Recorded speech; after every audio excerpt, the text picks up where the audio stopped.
In today's video, I'm going to be looking at the Cayo Perico heist in GTA Online and covering some of the fastest, easiest and most reliable pathways for solo players to take during the finale. With the recent nerfs made to the heist that now requires people to wait 2.5 hours cooldown in between runs, I felt it was a good time to finally make a proper Cayo guide to help anyone looking to make money from it as efficiently as possible. But before we get onto the heist itself, let's just take a quick look at all of the preps that will need to be completed to fully take advantage of all of the upcoming tips.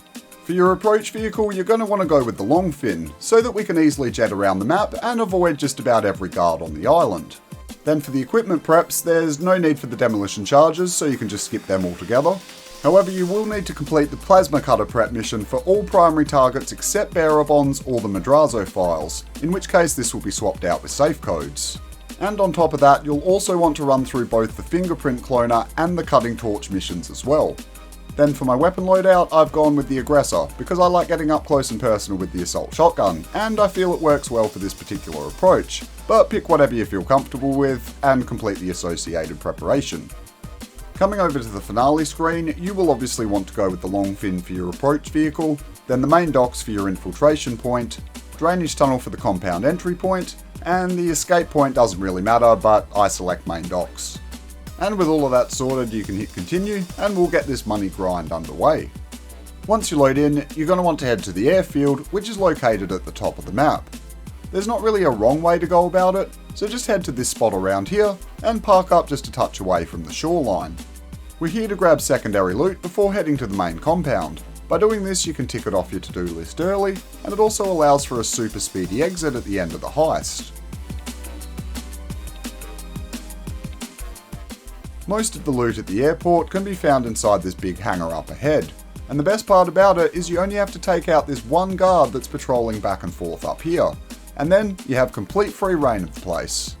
Once you're inside the hangar, you'll likely have to come over to the forklift in the corner, as it's going to grant you access to the top level of loot that usually spawns here.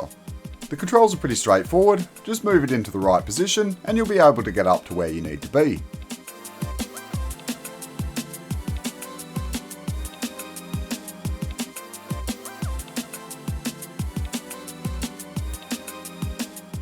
All secondary loot spawns are random and have different values, but generally speaking, coke will be your first priority, then weed, and then cash.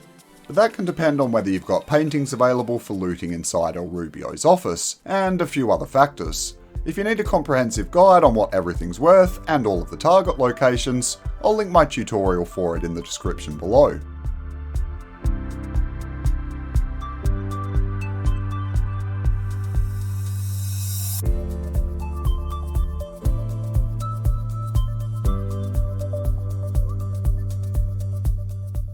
Once you've filled your bag with loot, you can head out of the hangar and back over to the boat that we left at the shoreline.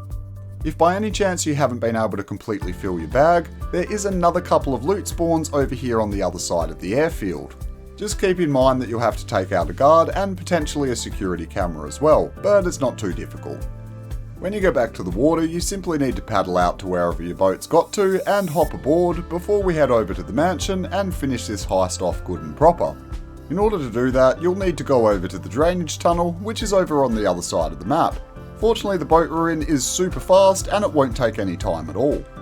Once you're here, you can ditch the boat and jump into the water before swimming down into the drainage tunnel so we can start our approach.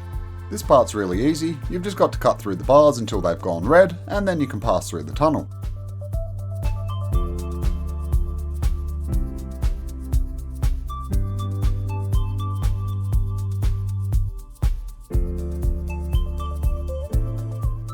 At this point you have the option of equipping rebreathers by pressing either left on the D-pad if you're on console or G on a keyboard if you're playing on PC. The next few bits after that are pretty straightforward, so just follow what I do and I'll catch up with you in a minute.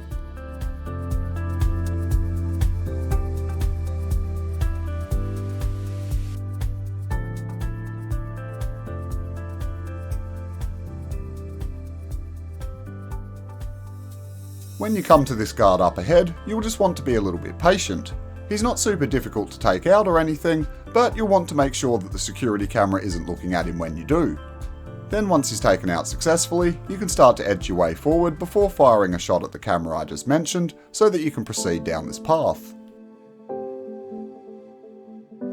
The next guard up ahead will turn around and go in the opposite direction, so make sure you wait for that before running up there and taking him out as well.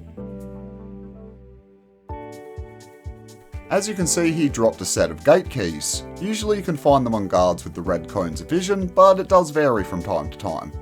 We don't actually need them for this particular method, but one of the alternate routes I'll be showing you later will require them, so just keep all of that in mind. This last guard up here can pop out at you and get you detected pretty quickly, so I like to wait around the corner, all ready and primed, so that the second he sticks his head out, I can get my aim on him and knock him down before any alarms go off. Now we're going into El Rubio's office, where we'll be using the elevator to get down to the primary target. The advantage of using this method is you don't need the gate keys I mentioned earlier, but it also gives us easy access to both the money in the safe and any paintings in the office if you have them as a secondary target. The disadvantage though is it requires 3 fingerprint hacks in order to access the elevator, or 4 if you're on hard mode. Personally, I find them really easy, and so I prefer going this route a lot of the time just because it avoids a lot of guards and I feel it's still pretty direct. The fingerprint hacks are super simple and there's a few different ways people like to look at it. Personally, I find the easiest one to remember is by starting out at the top of the thumbprint, which is always really obvious and easy to pick out. And then from there, all you need to do is find the previous entry and scroll one to the right.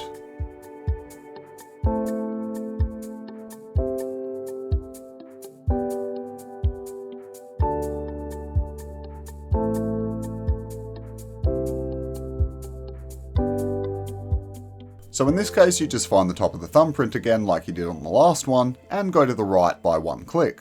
Same for the next one, go to the same as the one above it, and then one to the right. Keep going like that for all of the hacks, and you'll have them completed in no time. Once you have the system figured out, it'll never bother you again, and it makes the heist so much easier.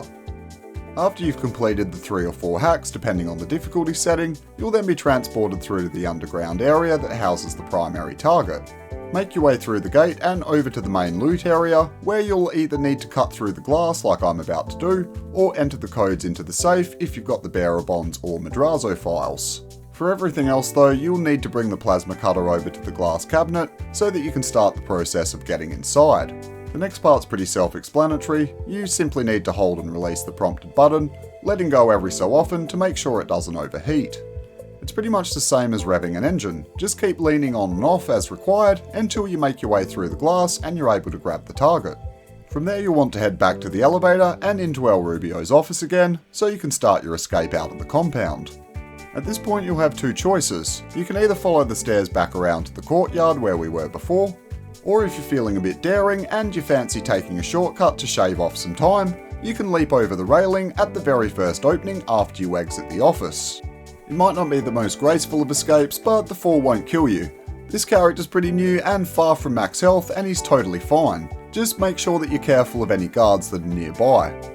Once you're in the courtyard, you just need to make your way over to the exit while being mindful of the last 1 or 2 guards that are on patrol along the way. If however you don't like fingerprint hacks and would prefer to go with a different option, I've got you covered. Although just keep in mind that this method does require the gate keys I discussed before, so we'll start back where we grabbed them earlier in the heist. From that point, all you have to do is turn around and drop down to the level below, where if you do the same again, you'll see a gate in front of you that can now be unlocked with the keys.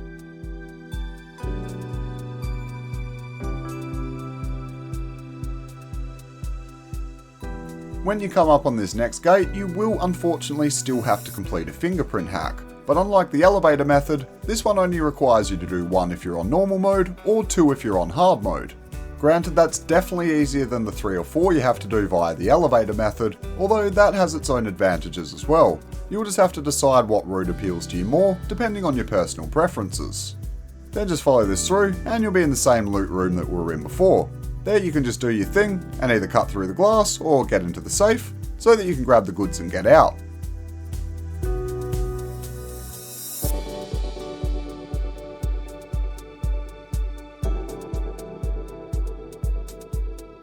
Once you're outside, you just need to make your way over to the edge of the wall, where if you position yourself correctly, you can directly jump up to the same path that took us to the exit before.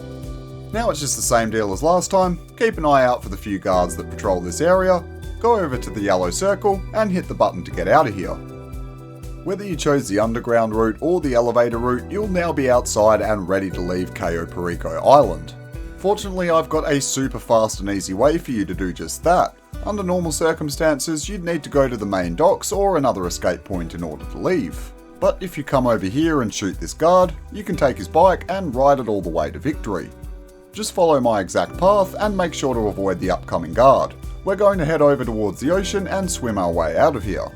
When you get over to this little corner of the map, you'll want to launch yourself off the edge and into the water, where at that point you'll ditch your bike and head under the surface. Big shout out to Tylarius on this method. I saw it on his channel a while back and it's been such a massive time saver for me personally that I simply had to include it in this guide for anyone who might not have seen it already. Make sure to equip your rebreathers for this part. We're going to be underwater for a while and you don't want to die in this late stage of the game. Then just keep an eye out for the 3 mines that appear in a sort of triangle pattern at this point on the map. You'll then want to swim beyond that, where before too long you'll see a giant skeleton appear on the ground. And by the time you reach those bones, the objective should have disappeared from the bottom of your screen, and before too long it'll fade to black and you'll be all good to go. The amount of money you get obviously varies on what primary and secondary targets you happen to pull. Generally speaking, you'll get somewhere around the 1.5 million mark that I displayed in the thumbnail. Sometimes you'll get a bit more, and sometimes you'll get a bit less. In this case I got a bit over that, but generally speaking you're going to be walking away with something in that region. Even if you get the lowest tier targets, you'll still be making some pretty serious cash. And once you get the hang of one of the 2 methods I showed earlier, it couldn't be simpler. Eventually you'll get a routine down and be able to breeze through the heist in no time at all. But that pretty much brings us to the end of the video, folks. If you found it useful, please help it to be seen by more people by tapping the like button down below. And if you're new to the channel, make sure you consider subscribing as well. I create Rockstar Games exclusive content and I cover all things GTA Online. Until we meet again, you bunch of legends, I am Red Nitrate and I'll catch you on the next one.